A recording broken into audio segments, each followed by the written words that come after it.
আসসালামু আলাইকুম। সুপ্রিয় দর্শক, আপনাদের সবাইকে স্বাগত জানাই আমাদের এই চ্যানেলের নিয়মিত আয়োজন ব্যাংকিং, ইকোনমি অ্যান্ড কোভিড-19 এই অনুষ্ঠানে। অনুষ্ঠান সঞ্চালনায় বরাবরের মতোই আপনাদের সাথে আছি আমি ফুলেল চৌধুরী এবং বরাবরের মতোই আমরা আজকে দুজন অতিথিকে সঙ্গে নিয়ে এসেছি। অতিথিদের সাথে প্রথমে পরিচিত হব, তারপরে আমরা কথা বলব। প্রথমে পরিচয় করিয়ে দিতে চাই professor doctor Mohammad Saleh Zahur, department of finance, Chittagong বিশ্ববিদ্যালয় এবং ডিরেক্টর ইসলামী ব্যাংক বাংলাদেশ লিমিটেড। আপনাকে স্বাগত আমাদের আজকের আয়োজনে। তারপর স্বাগত জানাতে চাই জনাব Syed Abdul Momen, head of SME BRAC bank. আসসালামু আলাইকুম। জি, ওয়ালাইকুম সালাম। আপনাকেও স্বাগত আমাদের আজকের আয়োজনে। দর্শক, আপনারা জানেন ব্যাংকিং, ইকোনমি অ্যান্ড কোভিড-19 এই অনুষ্ঠানে আমরা ব্যাংকিং এর নানা রকম বিষয় নিয়ে কথা বলে থাকি। ইকোনমিতে কোভিড-19 এর প্রভাব নিয়ে কথা বলে থাকি। আরো আনুষঙ্গিক কিছু বিষয় নিয়ে কথা বলে থাকি। আজকে আমরা মূলত কথা বলতে চাই বাংলাদেশের ব্যাংকিং এর একটা নতুন দিগন্ত উন্মোচিত হয়েছে গত ৭ বছর আগে। প্রান্তিক জনগোষ্ঠীর কাছে ব্যাংকিং সেবা পৌঁছে দিতে এজেন্ট ব্যাংকিং চালু হয়েছিল ৭ বছর আগে এবং ৭ বছরে যথেষ্ট উন্নয়ন করেছে এই এজেন্ট ব্যাংকিং। বিশেষ করে এই এজেন্ট ব্যাংকিং এর পালে সবচেয়ে বেশি হাওয়া লেগেছে এই মহামারী কালে। এই মহামারী কালে ১০৯% এজেন্ট ব্যাংকিং এ আমানত বেড়েছে, যেটা কিন্তু ব্যাংকিং এর একটি বিরল দৃষ্টান্ত। এবং আমরা যদি তুলনা করে বলি যে বাংলাদেশের সবচেয়ে জনপ্রিয় যে ব্যাংকিং সেবা মোবাইল ব্যাংকিং, সে মোবাইল ব্যাংকিং এর চেয়েও প্রায় দ্বিগুণ প্রবৃদ্ধি হয়েছে কিন্তু গত ১ বছরে এই এজেন্ট ব্যাংকিং এ। শুধু আমানতেই নয়, ঋণ প্রদানের ক্ষেত্রে, রেমিটেন্সের ক্ষেত্রে সব ক্ষেত্রেই কিন্তু এজেন্ট ব্যাংকিং এ একটা বিরাট বড় অবদান রেখে যাচ্ছে এখন বর্তমানে এজেন্ট ব্যাংকিং প্রান্তিক মানুষকে সেবা দিতে। তার পাশাপাশি আরো একটা ব্যাংকিং সেবা চালু হচ্ছে, সেটা হচ্ছে উপশাখা। উপশাখাটাও আমরা দেখতে পাচ্ছি বিশেষ করে শহর অঞ্চলে বেশ কিছু পরিমাণে উপশাখা বিভিন্ন জায়গায় চোখে পড়ছে। যেই জায়গাগুলোতে একটু শহরের একটু ব্যাকওয়ার্ড পয়েন্ট, যেই জায়গাগুলোতে পুরো পরিপূর্ণ কোনো ব্যাংকের শাখা নেই, সেই জায়গাগুলোতে এখন আমরা দেখছি বেশি করে উপশাখা খোলা হচ্ছে বিভিন্ন জায়গায়। এই বিষয়গুলো নিয়ে আমরা আজকে কথা বলবো। প্রথমে আমরা সংযুক্ত হতে চাই প্রফেসর ডক্টর মোহাম্মদ সালেহ জহুর। আপনার সাথে তিনি ফাইন্যান্স ডিপার্টমেন্টের প্রফেসর, চট্টগ্রাম বিশ্ববিদ্যালয়। এছাড়াও তিনি ইসলামী ব্যাংক বাংলাদেশ লিমিটেডের একজন ডিরেক্টর। সম্মানিত, আপনাকে আম আমরা অনুষ্ঠানে ১ম এ আপনার কাছ থেকে জানতে চাই, আপনি যেহেতু শাখা, উপশাখা এবং এজেন্ট ব্যাংকিং এই বিষয়গুলো নিয়ে আপনি ভালো ধারণা রাখেন এবং আপনার অবদান রয়েছে বাংলাদেশে এগুলো ছড়িয়ে পড়ার ক্ষেত্রে এই ব্যাংকিং এর সুবিধাগুলো। আপনি যদি একটু আমাদেরকে ছোট্ট করে আ মূলত ব্যাংকিং এর সাথে এজেন্ট ব্যাংকিং এর একটু পার্থক্যটা বলেন এবং এজেন্ট ব্যাংকিং এর নিয়ন্ত্রণটা ব্যাংক কিভাবে করে থাকে সেই বিষয়টা যদি একটু বলেন। ধন্যবাদ। প্রথমে আমি আমার এই টিভি চ্যানেলকে ধন্যবাদ জানাচ্ছি আমাকে কিছু বলার সুযোগ দেওয়ার জন্য। আমি শুরুতেই যে কথা দিয়ে শুরু করি, বাংলাদেশ ব্যাংক ২০১৩ সালে এক বিধি মূলেই এই এজেন্ট ব্যাংকিং এর সৃষ্টি করেছে এবং এখানে অনেকগুলো ব্যাংকিং, এজেন্ট ব্যাংকিং ছাড়াও মোবাইল ব্যাংকিং রয়েছে, অল্টারনেটিভ ডেলিভারি চ্যানেল রয়েছে এবং এবং ব্রাঞ্চ ব্যাংকিং বা বোথ ব্যাংকিং বা সাব ব্রাঞ্চ ব্যাংকিং রয়েছে এবং মেইন ব্যাংকিং রয়েছে। মূলত মেইন ব্যাংক যে কাজটা করতে পারে, এজেন্ট ব্যাংক অনেকটা শুধু ফরেন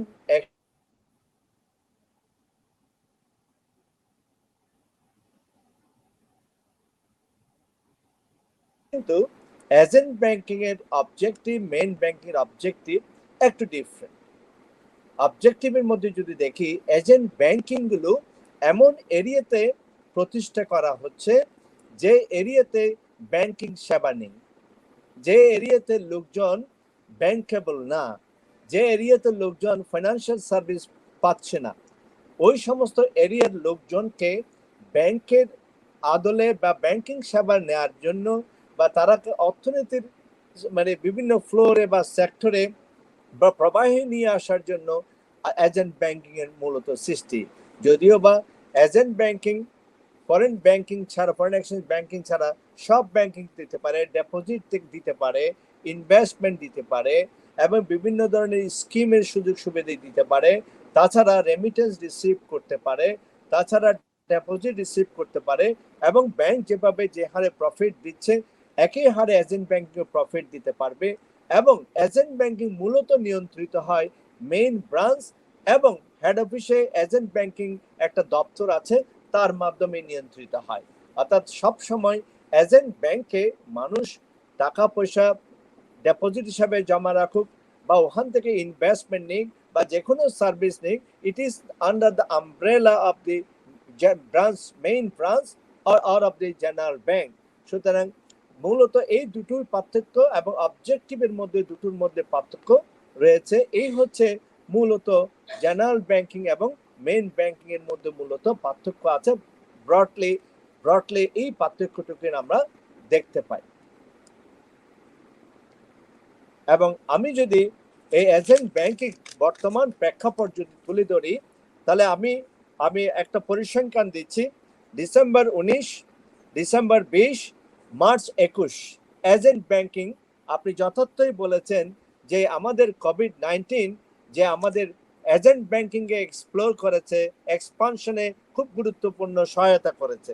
আমি সেইভাবে যদি দিই, বাংলাদেশে যে সারা বাংলাদেশে ডিসেম্বর 19 সালে 276টা ব্রাঞ্চ ছিল কোম্পানি আমাদের, এবং 276টা ব্যাংক ব্রাঞ্চের অধীনে 1012টা এজেন্ট ব্যাংক আউটলেট ছিল। ডিসেম্বর 2020-এ আমার 310টা ব্রাঞ্চের অধীনে 2273টা এজেন্ট ব্যাংকিং আউটলেট, এবং মার্চ 21 310টা ব্রাঞ্চের অধীনে 2324টা আউটলেট আছে। এবং এই আউটলেটগুলো মূলত 28টা ব্যাংকের, বাংলাদেশে 28টা কমার্শিয়াল ব্যাংকের 23টা ব্যাংকের অপারেশন থেকে এটা ডেভেলপমেন্ট হয়েছে। এবং এই প্রতিষ্ঠানটা এই এজেন্ট ব্যাংকিং এর মাধ্যমে ডিপোজিট নিয়েছে 96,73,163 মিলিয়ন, এবং রেমিটেন্স রিসিভ করেছে 15,977 মিলিয়ন, এবং ইনভেস্টমেন্ট হয়েছে 18,893 মিলিয়ন, যা ডিপোজিটের 1%। অর্থাৎ ডিপোজিট এবং রেমিটেন্স বাড়লেও ইনভেস্টমেন্টের পরিমাণ বাড়ে নাই। এবং এই ক্ষেত্রে আমাদের ব্যাংক এশিয়া কোনো ক্ষেত্রে এগিয়ে আছে, যেমন, এবং আইবিবিএল কোনো ক্ষেত্রে এগিয়ে আছে, যেমন আইবিবিএল এগিয়ে আছে রেমিটেন্স টোটাল আউটলেটের মাধ্যমে যে পরিমাণ রেমিটেন্স কালেক্ট করে, ইসলামী ব্যাংক বাংলাদেশ লিমিটেড 54% কালেক্ট করে। এবং ডিপোজিটের ক্ষেত্রে ইসলামী ব্যাংক বাংলাদেশ 31% কালেক্ট করে, এবং এর মধ্যে ব্যাংক এশিয়া বেশি কালেক্ট করে, তারপর হচ্ছে দাস বাংলা ব্যাংক। অর্থাৎ এই সিচুয়েশনে আমি মনে করি এজেন্ট ব্যাংকিং এর যে এক্সপানশন, যে প্রবৃদ্ধি, মানুষের কাছে যে অ্যাকসেপ্টেবিলিটি, এবং আনব্যাংকেবল পিপলকে ব্যাংকেবল করে অর্থনৈতিক স্রোত দ্বারায় নিয়ে এসে অর্থনীতিতে এক গুরুত্বপূর্ণ ভূমিকা পালন করে চলেছে। Thank you. জি, আপনাকে ধন্যবাদ মূল্যবান বক্তব্যের জন্য। তারপর আমরা সংযুক্ত হতে চাই সৈয়দ আব্দুল মোমেন আপনার সাথে। তিনি head of SME BRAC bank. Syed Abdul Momen, আপনি এই ব্র্যাক ব্যাংকের এজেন্ট ব্যাংকিং এর দেখাশোনাও করে থাকেন। আপনি যদি আমাদেরকে একটু বলেন যে ব্র্যাক ব্যাংক ঋণ বিতরণের ক্ষেত্রে এজেন্ট ব্যাংকিং এ শীর্ষ অবস্থানে রয়েছে এবং তারা 62.61% ঋণ বিতরণ নিয়ন্ত্রণ করে এজেন্ট ব্যাংকিং এর মাধ্যমে। অন্যান্য ব্যাংকগুলোর এজেন্ট ব্যাংকিং এর মাধ্যমে সেভাবে ঋণ বিতরণ কার্যক্রম চালাচ্ছে না বা খুবই স্বল্প পরিসরে চালাচ্ছে, যেটা ব্র্যাক ব্যাংক খুব জোরে সোরে চালাচ্ছে। আপনি যদি আমাদেরকে একটু বলেন যে ব্র্যাক ব্যাংক এই এজেন্ট ব্যাংকিং এ ফোকাস করলো কিভাবে এবং এটার আপনারা নিয়ন্ত্রণ কি করে করছেন? ধন্যবাদ আপনাকে। আমি প্রথমেই ব্র্যাক ব্যাংকের এই এজেন্ট ব্যাংকিং এর যে যাত্রা, সেটার যদি একটু পেছন থেকে আসি যে কেন আমরা এজেন্ট ব্যাংকিং শুরু করলাম, তাহলে কিন্তু আমরা বুঝতে পারবো। তো আপনারা জানেন যে ব্র্যাক ব্যাংকটি আমাদের প্রতিষ্ঠাতা স্যার ফজলে হাসান আবেদ উনি প্রতিষ্ঠা করেছিলেন বাংলাদেশের ক্ষুদ্র এবং মাঝারি উদ্যোক্তাদের মাঝে ঋণ পৌঁছে দেওয়া, মানে ব্যাংকিং এর মাধ্যমে বা ফর্মাল ব্যাংকিং চ্যানেল বা ব্যাংকের মাধ্যমে কটেজ, মাইক্রো এবং ক্ষুদ্র এই জনগোষ্ঠীকে স্পেশালি এসএমইদেরকে ফাইন্যান্সিং করার উদ্দেশ্য নিয়েই ব্যাংকটি প্রতিষ্ঠিত হয়। তো শুরুতেই আমাদের একটা চ্যালেঞ্জ ছিল যে আমাদের আসলে রুরাল এলাকায় বা প্রত্যন্ত অঞ্চলে আমাদের ব্রাঞ্চ ছিল না। তো আমাদের ব্রাঞ্চগুলো প্রথমেই করা হয় জেলা শহরে এবং বেসিক্যালি ঢাকা এবং চট্টগ্রামে প্রথম বড় ব্রাঞ্চ হয়, তারপরে সিলেটে। কিন্তু আমাদের এসএমই যে লেন্ডিং অপারেশনটা ছিল সেটা কিন্তু আমরা পুরো বাংলাদেশে প্রায় 460টি এসএমই ইউনিট অফিসের মাধ্যমে পরিচালনা করতাম, এবং এই পরিচালনা করতে গিয়ে আমাদের প্রচুর সমস্যায় পড়তে হতো, কারণ আমাদের ওই 460টি অফিসে কিন্তু ব্যাংকিং লেনদেনের কোনো পারমিশন ছিল না। তো আমরা যেটা করতাম ওই অঞ্চলে বা ওই 460টি লোকেশনে কাছে সোনালী ব্যাংক, রূপালী ব্যাংক বা ইসলামী ব্যাংক, মানে যারা করসপন্ডেন্ট ব্যাংকিং রিলেশনশিপের মাধ্যমে আমরা এই লোন কার্যক্রমটা পরিচালনা করতাম। মানে লোনটা ডিসবার্সমেন্ট হতো, টাকাটা যেত সোনালী, রূপালী, জনতা এই সমস্ত ব্যাংকের মাধ্যমে। কালেকশনটাও আমরা করতাম কালেকশন এসএমইদের কাছ থেকে, এবং এই সমস্ত ব্যাংকেই জমা দিতাম, পরে রিকনসিলিয়েশন করতাম। তো যখন 2013 সালের দিকে যখন এজেন্ট ব্যাংকিং পলিসিটা আমাদের সেন্ট্রাল ব্যাংক নিয়ে আসলেন, বাংলাদেশ ব্যাংক, খুবই যুগোপযোগী একটা এটা সিদ্ধান্ত ছিল ওই সময়। তো আমরা একটু লেট এন্ট্রেন্ট, কারণ আমরা 13 সালে আসার পরেও আমরা কিন্তু এজেন্ট ব্যাংকিংটা শুরু করি 18 সালে। তো আমরা 5 বছর প্রায় পিছিয়ে পরে শুরু করি, কারণ আমরা প্রথমে যখন এজেন্ট ব্যাংকিং করতে চাই আমরা আমাদের মাদার প্রতিষ্ঠান ব্র্যাককে নিয়ে করতে চাই। তো এটা সেন্ট্রাল ব্যাংকের থেকে আমরা পারমিশন পাইনি তখন। তো তারপরে আমরা নিজেরাই 18 সালের অক্টোবর মাসে আমরা আমাদের এজেন্ট ব্যাংকিং এর যাত্রা শুরু করি। এখন এজেন্ট ব্যাংকিংটা আমাদের যাত্রা শুরু করার মূল উদ্দেশ্য ছিল এই যে 460টি অফিস যেখানে আমার নিজস্ব কোনো প্রেজেন্স নেই, ওই সমস্ত জায়গায় আমার কিন্তু এই অন্যান্য ব্যাংকের মাধ্যমে সেবা প্রদান এবং পরবর্তীতে এই রিকনসাইল করতে প্রচুর সমস্যা হতো, এবং এই রিকনসিলিয়েশন পিরিয়ডে প্রচুর ফ্রড অ্যান্ড ফর্জারি হওয়ারও সম্ভাবনা ছিল। এবং এই কার্যক্রমের জন্য আমাদের প্রায় 200 থেকে 300 কোটি টাকা আমাদের কিন্তু এই সমস্ত ব্যাংকে ফেলে রাখতে হতো এই কার্যক্রম চালানোর জন্য। তো সেই কারণে আমরা সিদ্ধান্ত নেই আসলে জানুয়ারি মাসেই 2017-র শেষ নাগাদ আমরা ডিসিশন নেই যে আমরা এটা করব, এবং বাংলাদেশ ব্যাংকে পারমিশন পাই, এবং পাওয়ার পরে আমরা 18 সালের অক্টোবরে যাত্রা শুরু করি। এবং আমাদের মূল উদ্দেশ্য ছিল এই 460টা অফিসেই আমি আমার এজেন্ট বসাবো। সেটাতে কি সুবিধা হবে, এই যে সমস্ত এসএমইদেরকে আমরা এই 460টা অফিসের মাধ্যমে সেবা প্রদান করতাম, তাদেরকে আমরা ঋণ সেবা ছাড়া আর অন্য কোনো সেবা কিন্তু দিতে পারতাম না, যেহেতু আমাদের কোনো এখানে পয়েন্ট বা ট্রানজাকশন পয়েন্ট ছিল না। কিন্তু এজেন্ট যখন আমরা শুরু করলাম এই 460টি, আপনারা জেনে খুশি হবেন আমরা এই 460টি লোকেশনই এখন আমাদের এজেন্ট বসে, এবং আমাদের এজেন্টের আউটলেটের আওতায় চলে আসছে। এবং আমাদের টোটাল এখন এজেন্ট আউটলেটের সংখ্যা পুরো বাংলাদেশে প্রায় 528টি আউটলেট আছে পুরো বাংলাদেশে, এবং প্রায় 63টি জেলা আমরা কভার করি, এবং আমাদের মেজরিটি কিন্তু রুরাল এরিয়ায়, প্রায় 401টা আউটলেট আমাদের রুরাল এরিয়ায়, আরবান এরিয়া 127টা। তো আমাদের এই যাত্রায় আমরা যদিও অনেক পরে শুরু করেছি, বাট তারপরেও আমি যদি বলি যে কেন যাত্রাটা শুরু করলাম, মূল উদ্দেশ্য ছিল কিন্তু আসলে আমাদের এই সমস্যাটাকে, এই যে আমাদের লোন অপারেশনটা অন্য ব্যাংকের মাধ্যমে পরিচালনা করতে হতো, এই সমস্যাটা সমাধান করতেই কিন্তু আমরা এজেন্ট ব্যাংকিং এর সাহায্য নেই। তার পরবর্তীতে আমরা যেটা দেখলাম যে যখন এজেন্ট আমরা করা শুরু করলাম, আমরা দেখলাম আরো বহু জায়গা, আপনি প্রথমে আমি বলেছিলাম 460টির মধ্যে কিন্তু 187টি জায়গায় আমাদের ব্রাঞ্চ আছে। ওই সমস্ত অফিসগুলো ব্রাঞ্চের সাথে আগে থেকেই ছিল। বাকি যে নিয়ার অ্যাবাউট 280 মতো এই অফিসগুলোই কিন্তু আমাদের এজেন্ট আওতায় আনা হয়েছে, এজেন্ট আউটলেটের আওতায়।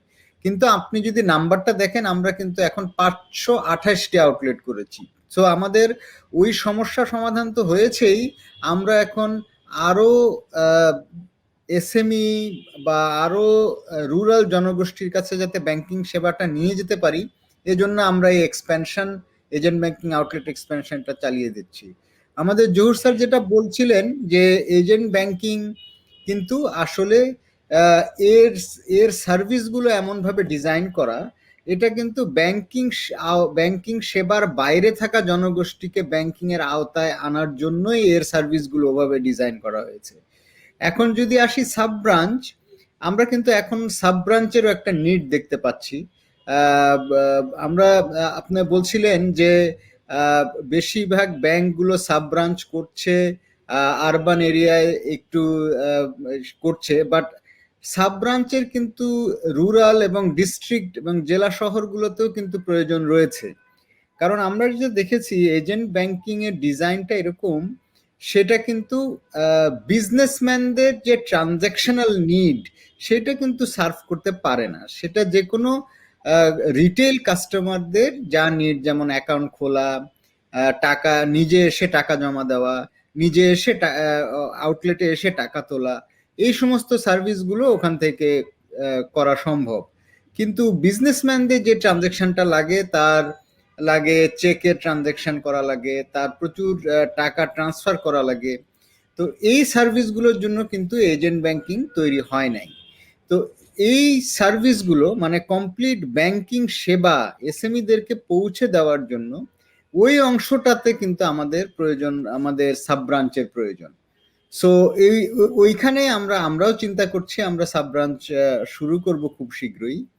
কিন্তু আমাদের এখনো সাব ব্রাঞ্চ নেই, আমাদের ব্রাঞ্চের মাধ্যমেই অপারেশন চলে। তো আমরা যদি আমাদের ব্র্যাক ব্যাংকের কথা বলি, আমরা কিন্তু খুব স্বল্প সময়েই আমাদের ডিপোজিটের পরিমাণ প্রায় 392 কোটি এজেন্ট আউটলেটের মাধ্যমে। আর যেহেতু আমরা এই এসএমই লোন অপারেশনটাকেই এজেন্ট ব্যাংকিং এর মাধ্যমে করি, এজন্য আমাদের লোন ডিসবার্সমেন্টও আমরা যেটা বলছিলেন যে আমরা শীর্ষে রয়েছি। আমাদের প্রায় 1613 কোটি আমাদের disbursement volume, loan disbursement volume আমাদের যে 528টি এজেন্ট আউটলেটের মাধ্যমে। আর বাংলাদেশের যদি এজেন্ট ব্যাংকিং এর আমি একটু ল্যান্ডস্কেপটা দেখার চেষ্টা করি, 28টি ব্যাংক আমাদের এজেন্ট ব্যাংকিং লাইসেন্স পেয়েছে, তার মধ্যে 27টি ব্যাংক এই অপারেশন চালাচ্ছে, এবং প্রায় 16,421টি আউটলেট আছে পুরো বাংলাদেশে, এবং এজেন্টের সংখ্যা রয়েছে প্রায় 12,345টি, এবং টোটাল এজেন্টের ডিপোজিট ভলিউম রয়েছে প্রায় 17,822 কোটি টাকা, এবং এটার প্রায় 50%ই হলো নর্মাল ট্রানজ্যাকশনাল ডিপোজিট, মানে এটা টার্ম ডিপোজিট না। সো এবং প্রায় 1.1 ক্রোর, প্রায় 1 কোটিরও একটু বেশি অ্যাকাউন্ট সংখ্যা রয়েছে, যার ব্যালেন্স প্রায় 16,000 কোটির মতো, এবং ফরেন রেমিটেন্সও ডিসবার্সে হয়েছে প্রায় 58,400 কোটি এই এজেন্ট ব্যাংকিং এর মাধ্যমে, যেখানে স্যার যেটা বলছিলেন যে ইসলামী ব্যাংক সর্বশীর্ষে রয়েছে।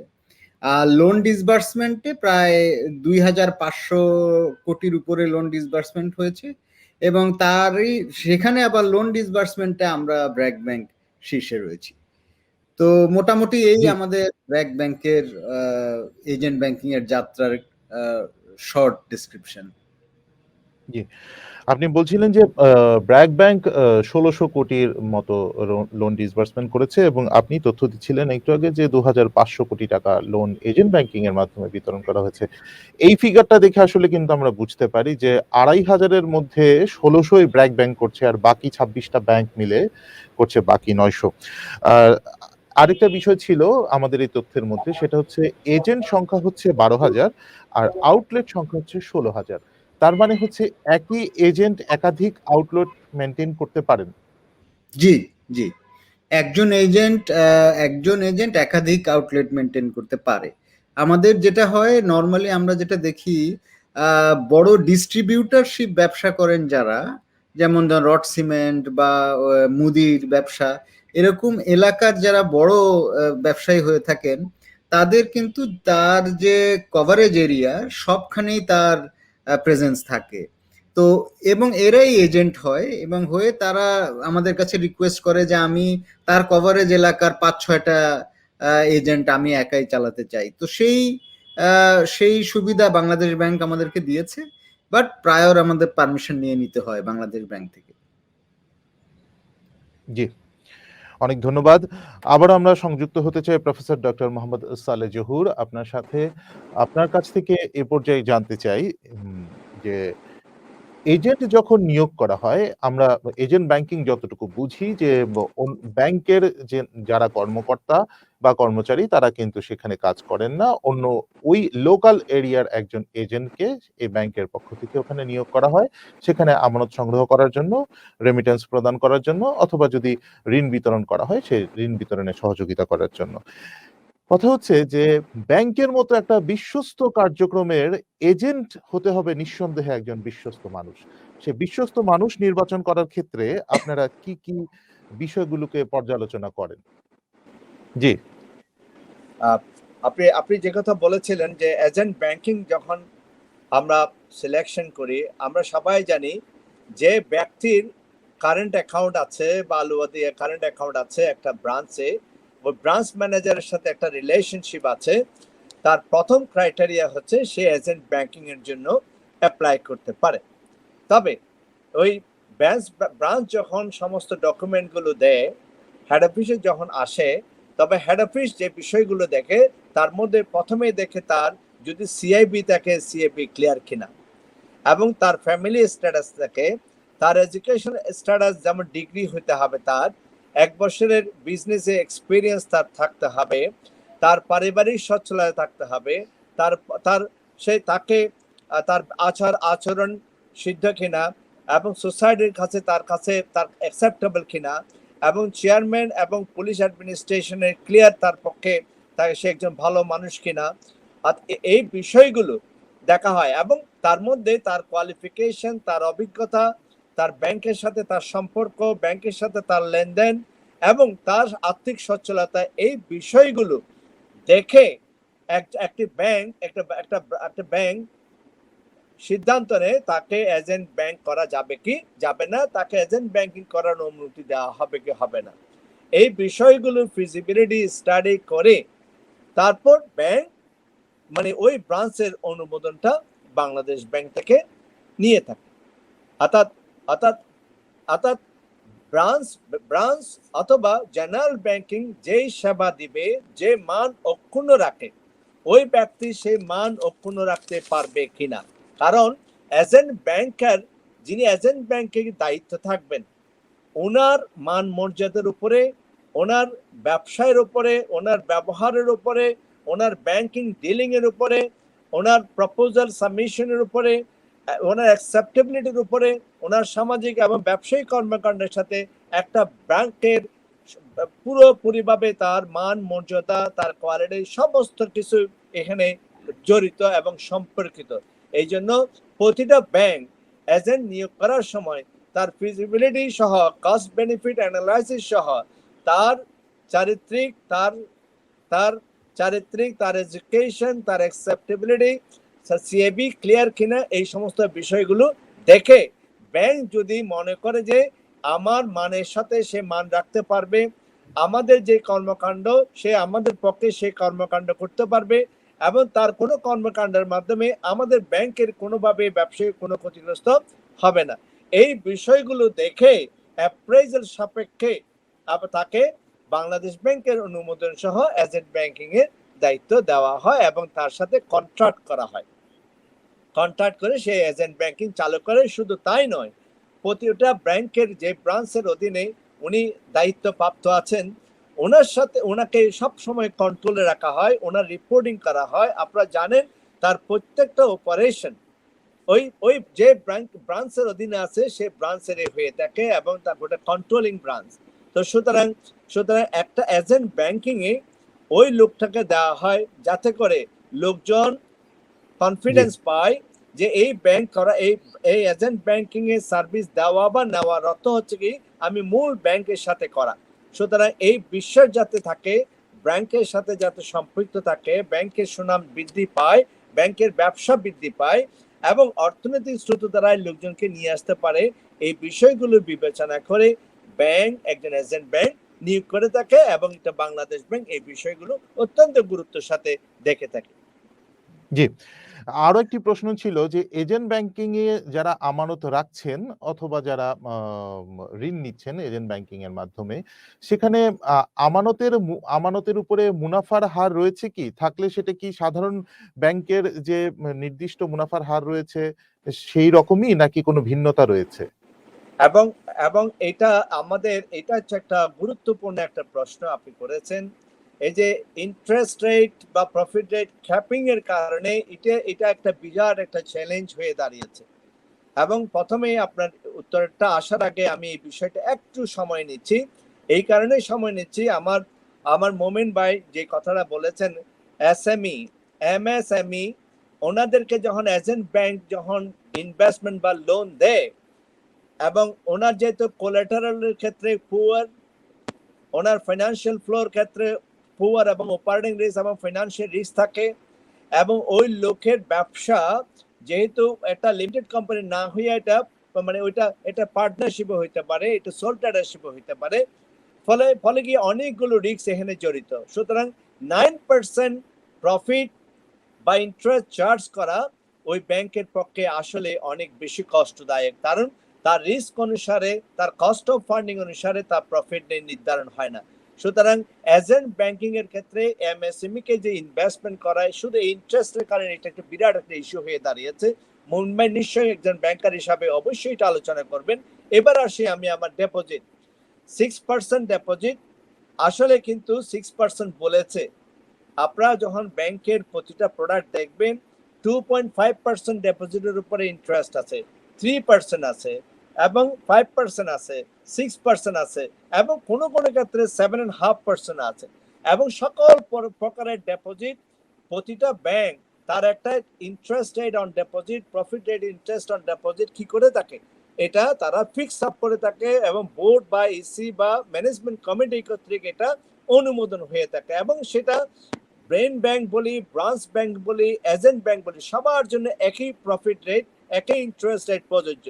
এবং এজেন্ট ব্যাংক যে কমিশনটা নিয়ে, এটা হচ্ছে কি, মানে এটা হচ্ছে মেইন ব্যাংক বা ব্রাঞ্চ ব্যাংকের একটা, তার একটা কস্ট, অর্থাৎ সেই কখনো কমিশন যারা ডিপোজিট রেখে তার ইন্টারেস্টের ডিডাকশন হিসাবে বা নেটিং হিসাবে সেই ইন্টারেস্ট চার্জ করে না। অর্থাৎ এজেন্ট ব্যাংকিং এ যারা ডিপোজিট রাখবে তাদের যে রকম ডিপোজিট মেইন ব্যাংকের উপরে ইন্টারেস্ট দিয়ে থাকে, এজেন্ট ব্যাংকের কাস্টমার একই রকমের ডিপোজিট পেয়ে থাকবে, এবং যে কমিশনটা দিবে এটা ব্যাংকের কমিশনের একটা অংশ হিসাবে এরা এজেন্ট ব্যাংকের কমিশন পেয়ে থাকে। So for my knowledge goes, therefore agent banking যদি করা হয়, এখানে কাস্টমারদের কোনো সমস্যা নেই, এবং যারা যে সমস্ত লোকজন ডিপোজিট রাখছে, ইনভেস্টমেন্ট নিচ্ছে, তাদের সাথে যে ব্যবহার করা হয় মেন ব্যাংকিং একই রকমের ব্যবহার করা হয়। এবং মোমিন সাহেব রাইটলি বলেছেন, শুধু ভলিউমের পার্থক্য, এরিয়ার পার্থক্য, অবজেক্টিভের পার্থক্য। কারণ বাংলাদেশে ডক্টর আতিউর রহমান সাহেব যখন গভর্নর ছিলেন, উনি ফাইন্যান্সিয়াল ইনক্লুশনটাকে অনেক বেশি গুরুত্ব দিয়েছেন। 10 টাকা থাকলে আপনি মানে অ্যাকাউন্ট করতে পারবেন, এটা উনি চালু করেছেন, এবং এটা ফাইন্যান্সিয়াল ইনক্লুশনের মূল একটা হাতিয়ার। সুতরাং আমরা আমরা আপনার প্রথমে আপনাকে ধন্যবাদ, আপনার টিভি চ্যানেলকে ধন্যবাদ, এত একটা গুরুত্বপূর্ণ বিষয় আজকে আপনারা অবতারণা করেছেন, এবং আমরা মনে করি এজেন্ট ব্যাংকিং এর সম্প্রসারণ হওয়া উচিত, এবং এই এজেন্ট ব্যাংকিং এর যে অসুবিধাটুকু আছে সেটা মানে মূলোৎপাটিত করে এটাকে এগিয়ে নেওয়া উচিত। অবশ্যই সাব ব্রাঞ্চ নিয়ে আমার কথা আছে, আমি বলবো আপনার প্রশ্ন আসলে। Thank you. জি। আমরা আবারও একটু চলে যেতে চাই সৈয়দ আব্দুল মোমেন আপনার কাছে। আপনি এতক্ষণ জনাব মোহাম্মদ সালেহ জহুর স্যারের কথা শুনছিলেন। স্যার বলছিলেন যে ডিপোজিটের রেটটা একই রেট রাখা হয়ে থাকে ব্যাংকের যে সাধারণ রেট রয়েছে সেই রেটের মতোই। আর ইনভেস্টমেন্টের রেটটা নিয়ে তিনি বলছিলেন যে আপনার কাছ থেকে আরো একটু যাতে আমরা জানতে পারি। ব্র্যাক ব্যাংকের ক্ষেত্রে কি করা হয় ইনভেস্টমেন্টের রেটের ক্ষেত্রে সেটা যদি একটু জানি। আসলে এখন ইনভেস্টমেন্ট রেটের তো কিছু করার নেই। ইনভেস্টমেন্ট রেট তো ক্যাপড বাই দ্য গভর্নমেন্ট এবং সেন্ট্রাল ব্যাংক। আমরা তো 9 এর উপরে কিছু চার্জ করতে পারবো না। তো আহ, তো এখানে যেটা করেছে যে বাংলাদেশ ব্যাংক আরো কিছু লিকুইডিটি সাপোর্ট দেওয়ার কারণে ডিপোজিট রেটটা অনেক পড়ে গেছে। এখন deposit rate, average deposit rate আমাদের ব্যাংকেরই ধরেন 2-2.5%। তো যার কারণে আমরা এখনো 9%-এর লোন কিছু দিতে পারছি।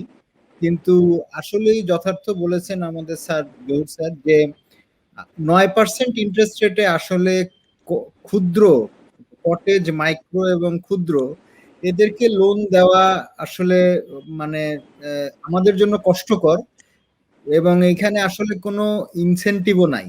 আর যদি এটা এজেন্টের মাধ্যমে যায়, নর্মাল ব্যাংক ব্রাঞ্চের মাধ্যমে যদি যায়, সেটা তো ইনভেস্টমেন্টের যে ইনকামটা হয় সেটা আমরা পাই। কিন্তু এজেন্টের ক্ষেত্রে কিন্তু এই ইনকামটা আরো কম, কারণ এই লোনের একটা অংশ বা একটা কমিশন এজেন্টকে দিতে হয়। তো সেই কারণে আমরা আমরা যেটা বলার মানে চেষ্টা যেহেতু করছি, আমরা ইনভেস্টমেন্ট রেটটা বাড়াতে পারছি না ৯ এর বেশি, সেহেতু আমরা ডিপোজিট রেটটাকে কমিয়ে মাঝখানে গ্যাপ তৈরি করে এখান থেকে প্রফিট জেনারেট করার ট্রাই করছি এটা এবং সরকারেরই সাপোর্ট, আমরা কমাইনি, কারণ সরকারি সাপোর্ট দিয়েছে এটা। কোভিড এর সময় বেশ কিছু লিকুইডিটি পাম্পিং করেছে সেন্ট্রাল ব্যাংক, যার কারণে এখন ডিপোজিট রেটটা এরকম নিচে নেমে এসেছে। তো সেই কারণে এখনো লোন দেওয়া সম্ভব হচ্ছে। বাট আমি মনে করি যে স্পেসিফিক্যালি স্যার যেটা যথার্থ বলেছেন, the risk on cottage, micro and small sector investment is very high. তো এইটাকে কভার করার জন্য আমি মনে করি যে এই সেক্টরটাকে অ্যাটলিস্ট এই রেড ক্যাপের আওতার বাইরে রাখা উচিত, এই ইনভেস্টমেন্ট। এবার আসি এজেন্ট ব্যাংকিং এ যারা অ্যাকাউন্ট করছেন, আমরা আপনার দেওয়া তথ্য থেকেই জানছিলাম যে ১,১০,০০,০০০ বেশি মানুষ বর্তমানে এজেন্ট ব্যাংকিং এর সাথে বাংলাদেশে জড়িত আছেন। তারা এজেন্ট ব্যাংকিং এর মাধ্যমে ব্যাংকিং সেবা নিয়েছেন। এজেন্ট ব্যাংকিং এ কাগজপত্র ব্যাংক অ্যাকাউন্ট করার জন্য একটা সাধারণ সেভিংস অ্যাকাউন্ট বা কারেন্ট অ্যাকাউন্ট মানে একটা সাধারণ একজন মানুষ একটা অ্যাকাউন্ট করার জন্য তাকে যেই প্রসেসের মধ্যে দিয়ে যেতে হয়, তার থেকে এজেন্ট ব্যাংকিং এর প্রসেসটার ভিন্নতা কোথায় যদি ছোট্ট করে একটু বলেন? আসলে সেন্ট্রাল ব্যাংকের যে নিয়ম বা যে রুল, ওখানে তো ভিন্ন কিন্তু কিছুই নেই। আর একটা নর্মাল ব্রাঞ্চে গিয়ে একজন যদি অ্যাকাউন্ট খুলতে হয়, তার যা যা ডকুমেন্ট প্রয়োজন, এজেন্ট ব্যাংকিং এ যদি অ্যাকাউন্ট খুলতে চায় তারও তাই সমস্ত ডকুমেন্ট প্রয়োজন। খালি অন টপ অফ দ্যাট আমরা ওনার ফিঙ্গারপ্রিন্টটা নিয়ে রাখি, কারণ ওনাদের ট্রানজেকশনের জন্য ফিঙ্গারপ্রিন্টটাই মেইন। সো এই ফিঙ্গারপ্রিন্টটাই উনি ওই ফিঙ্গারপ্রিন্ট দিয়েই ট্রানজেকশন করবেন। ওরা এই কি সিগনেচার ফিঙ্গারপ্রিন্ট, করতে হয় না ওই ওখানে ট্রানজেকশনের সিগনেচার জন্য? প্রয়োজন হয় না, সিগনেচার প্রয়োজন হয় না। যেহেতু আমরা যেটা আলাপ করছিলাম, স্যার যেটা বলছিলেন, যেহেতু এটা ফাইন্যান্সিয়াল ইনক্লুশনের একটা অংশ, তো হুম। আমরা আমাদের দেশের প্রত্যন্ত অঞ্চলের লোকজন কিন্তু আসলে ওইভাবে আক্ষরিকভাবে সই করার মতো অবস্থায় নাই। অনেকে ওই ভয় পায়। মানে অনেকে আমাকে একটা ভয় পায়। সিগনেচার করতে জি, হবে, এই ব্যাপারটাকে জি। ভয় পায় বা সিগনেচার করতে উনার একটু সময় লাগবে। উনি অনেকদিন ধরে এই ধরনের কাজের সাথে সম্পৃক্ত না। উনি ব্যাপারটা একটু লজ্জাবোধও করেন। কিন্তু ওই যে ব্যাপারটা চলে এসেছে ফিঙ্গারপ্রিন্ট, মনে হয় এই ব্যাপারটা অনেক সহজ হয়ে গেছে। এটাও মনে হয় একটা কারণ হতে পারে যে একজন মানুষকে ব্যাংকের সার্ভিস নেয়ার জন্য আলাদা করে শিক্ষিত হওয়ার কোনো প্রয়োজন নেই। সে স্বাভাবিক যাবে আর টাকা তুলে নিয়ে আসবে বা টাকা জমা দিবে। এই সহজ ব্যাপারটার জন্য মনে হয় এজেন্ট ব্যাংকিং এর জনপ্রিয়তার আরো একটা ব্যাপার রয়েছে। আর এজেন্ট ব্যাংকিং এর মাধ্যমে যে ঋণ বিতরণ আপনারা করে থাকেন, সেক্ষেত্রে কি করে থাকেন? ঋণ বিতরণের ক্ষেত্রেও ডকুমেন্টেশন রিকোয়ারমেন্ট আসলে ঋণটা শুধু ব্রাঞ্চ থেকে প্রসেস না হয়ে এজেন্ট থেকে প্রসেস হচ্ছে, কিন্তু কাস্টমার সাইডে ডকুমেন্টেশন রিকোয়ারমেন্ট কিন্তু সেম, সমান, একই। আচ্ছা। আমরা আবারও একটু জনাব সালেহ জহুর স্যারের কাছে চলে যেতে চাই। আপনি বলছিলেন যে উপশাখা নিয়ে আপনার কাছ থেকে যদি কিছু জানতে চাই। আপনার কাছে ১ম এ জানতে চাই ইসলামী ব্যাংক বাংলাদেশ লিমিটেড উপশাখা পরিচালনা করছে কিনা? মানে ধন্যবাদ। সাব ব্রাঞ্চ অর্থাৎ 2012 সালের বিআরপিডি সার্কুলার 18 অনুসারে প্রথমে বোথ ব্যাংকিং, একটা ওখানে লেখা আছে ব্যাংকিং শাখা, এসএমই, কৃষি শাখা, বোথ কালেকশন, ইলেকট্রনিক কালেকশন, মানে এই ব্যবসা কেন্দ্রগুলো প্রতিষ্ঠার জন্য যে কোনো ব্যাংক লাইসেন্স পেতে পারে এবং এটা ব্যবসা শুরু করতে পারে। এবং এটা প্রথমত বোথ ব্যাংকিং দিয়ে শুরু হলেও এটা কিন্তু পরবর্তীতে এটা ওইটা সাব ব্রাঞ্চ ব্যাংকিং হিসেবে পরিগণিত হয়েছে 2019 সালে। এবং ধন্যবাদ আপনাকে, ইসলামী bank Bangladesh limited sub branch banking করে কিনা। প্রথমে আমি আপনার সাথে একটা বিষয় শেয়ার করি। এজেন্ট ব্যাংকিং যখন মানে উলম্পন শুরু হয় এবং সারা বাংলাদেশের দিক বিদিক এজেন্ট ব্যাংকিং ফিনান্সিয়াল ইনক্লুশন এবং যারা প্রান্তিক জনগোষ্ঠী, গরিব জনগোষ্ঠী যাদের ব্যাংকিং সেবা পায় নাই, চিন্তাও করে নাই, তাদেরকে কিভাবে নিয়ে এসে এজেন্ট ব্যাংকের মধ্যে নিয়ে এসে অর্থনৈতিক স্রোত দ্বারায় নিয়ে আসবে, এই সময়ে অনেকভাবে এটার মানে প্রচার চলছিল, অ্যাকসেপ্টেবিলিটি হচ্ছে এবং এটার প্রবৃদ্ধি অনেক 139% পর্যন্ত বেড়ে যেতে দেখেছি। এবং সাথে সাথে আপনি মোবাইল ব্যাংকিং এর একটা অসুবিধা আছে, তারা huge amount of transaction mobile banking করা যায় না। ফলে আমরা আসি এজেন্ট ব্যাংকিং এর অনেকগুলো কমপ্লিকেসি আছে, যেমনটি আমাদের মোমেন সাহেব বললেন, আমি নিজেও আপনার সাথে শেয়ার করেছি এজেন্ট ব্যাংকিং যে কমপ্লিকেসি গুলো আছে। যেমন নাম্বার 1 কমপ্লিকেশন স্যার, আপনি ব্যাংকের যে বড় বড় লোন মোমেন সাহেব যথার্থ বলেছেন, এগুলো আমরা এজেন্ট ব্যাংকিং করতে পারি না। আবার এজেন্ট ব্যাংকিং এ যে সমস্ত ব্যবসা প্রতিষ্ঠান এজেন্ট ব্যাংকিং এর মাধ্যমে কাজ করতে চায়, যেমন এটা পারবে না। কারণ আমি আপনাকে একটা যদি পরিসংখ্যান তুলে ধরি, এজেন্ট ব্যাংকিং এ যেমন কারেন্ট অ্যাকাউন্টে দৈনিক 4 বারের বেশি তুলতে পারবেন না, আবার 6 লাখেরও বেশি তুলতে পারবেন না, এবং এসএনডিতে 4 বারের বেশি তুলতে পারবেন না, 6 লাখেরও বেশি তুলতে পারবেন না। এটা এখন একটা ব্যাংকিং এর পর্যায়ে একটা জেনারেল একটা মানে রুল তুলে ধরছি। এবং সেভিং অ্যাকাউন্টে 2 বারের বেশি এবং 4 লাখ টাকার বেশি তুলতে পারবেন না। এইভাবে ক্যাশ উইথড্রল এবং টাকা ট্রান্সফার, যেগুলো ব্যবসায়ীদের জন্য, তারা এজেন্ট ব্যাংকিং এর মাধ্যমে ব্যবসা করা, বড় বড় ব্যবসা, মিডল ব্যবসায়ীরা ডিফিকাল্ট, ফলে তারা এখন শেষ পর্যন্ত আসতে হচ্ছে মেইন ব্যাংকিং এ। কিন্তু সাব ব্রাঞ্চ দিয়ে এজেন্ট ব্যাংকিং এর যে কিছু অসুবিধা আছে সেটা মূলোৎপাটিত করে ফিনান্সিয়াল ইনক্লুশন সহ। আপনি একটা কথা বলেছেন যে আমাদের যারা কাস্টমার, যারা এজেন্ট ব্যাংকের কাস্টমার, এজেন্ট ব্যাংকের মক্কল বা ইনভেস্টর, তারা কতটুকু ফিল করে যে আমি এখন মেইন ব্যাংক থাকলে তার একটা সাইকোলজিক্যাল একটা পাওয়ার, সাইকোলজিক্যাল একটা স্ট্রেংথ বা তার একটা সেন্স অফ ফিলিং, এবং এজেন্ট ব্যাংকিং এ থাকলে একটা ফিলিং। দূরত্বের কারণে আমি বারবার বলেছি, শুধু দূরত্বের কারণে যে সমস্ত লোক অ্যাক্সেসিবিলিটি নাই তাদেরকে অ্যাক্সেস দেওয়ার জন্য এজেন্ট ব্যাংকিং, এবং সম্পদ আহরণের জন্য এজেন্ট ব্যাংকিং, ইকোনমিকে চাঙ্গা করার জন্য এজেন্ট ব্যাংকিং, ঠিক আছে। কিন্তু সাব ব্রাঞ্চের প্রয়োজনীয়তা অনস্বীকার্য। এখানে sub branch is found better then agent banking on many respect. এবং মোমেন সাহেব যথার্থ বলেছেন, বর্তমানে সাব ব্রাঞ্চগুলোর দূরত্বের কোনো লিমিটেশন নাই। যেখানে মেইন ব্যাংক ব্রাঞ্চ ব্যাংক যেতে পারছে না, ওখানে সাব ব্রাঞ্চ দিয়ে সে কালেকশন বুথ থেকে শুরু করে, তাকে ইলেকট্রনিক কালেকশন থেকে শুরু করে, ডিপোজিট থেকে শুরু করে, এবং ওখানে যারা সার্ভিস আছে, আশেপাশে ব্যবসায়ী আছে, যেমন টেরিবাজার, আমাদের খাতুনগঞ্জ, ওনাদের সন্ধ্যায় ওনাদের টাকা আসে, টাকা পায়, আমদানি করে, তার টাকাটা কোথায় যাবে? এর মধ্যে তো ব্যাংক বন্ধ, অবশ্যই সিআরএম দিয়ে কত টাকা ঢুকাবে? সেই ক্ষেত্রে এজেন্ট সাব ব্রাঞ্চ তারা একটা নির্দিষ্ট সময়, যদি ব্যাংকিং সময়ের বাইরে একটা অপরচুনিটি থাকে বা কাছাকাছি 5টার ভিতরে বা 4টার ভিতরে দেওয়া যায়, যেটা দূরে গিয়ে দিতে পারে না, এই সমস্ত অসুবিধাগুলোর জন্য সাব ব্রাঞ্চের প্রয়োজনীয়তা আছে। এবং ইসলামী bank Bangladesh limited sub branch করেছে, আমি আপনাকে একটা পরিসংখ্যান দিচ্ছি। 2019 সালে 21টা সাব ব্রাঞ্চ ছিল ইসলামী ব্যাংক বাংলাদেশ লিমিটেডের। 2020-এ সেটা 139টা সাব ব্রাঞ্চ, এবং 2021-এ 181টা সাব ব্রাঞ্চ। অর্থাৎ আমরা এখন সিদ্ধান্ত হচ্ছে এজেন্ট ব্যাংকিং এবং সাব ব্রাঞ্চ একই তালে নিয়ে যাওয়া, কারণ অনেক এজেন্ট ব্যাংকিং কে আমরা এখন লাইসেন্স ক্যান্সেলও করতে হয়েছে for many disadvantages. But sub branch হলে ব্যাংকের রেজিলিয়েন্সটা বাড়ে, সেবার কোয়ালিটি, প্রফেশনাল সেবা আরো বেশি দেওয়া যায়, এবং অদূর ভবিষ্যতে হয়তো এই সাব ব্রাঞ্চটা হয়তো একটা মানে ইফেক্টিভ বিকল্প হিসেবে পরিগণিত হইতে পারে। Thank you sir. সাব ব্রাঞ্চের মাধ্যমে কি আপনারা বিনিয়োগ ডিসবার্স করতে পারেন, মানে ইনভেস্টমেন্ট ডিসবার্স করেন, লোন দিয়ে থাকেন? ইয়েস স্যার, সাব ব্রাঞ্চের মাধ্যমে আসলে ওই সাব ব্রাঞ্চটা হচ্ছে ওই মেইন ব্রাঞ্চের এই অংশ। সাব ব্রাঞ্চে আপনি টাকা ডিপোজিট রাখার সাথে সাথে এটা মেইন ব্রাঞ্চের হয়ে যায়।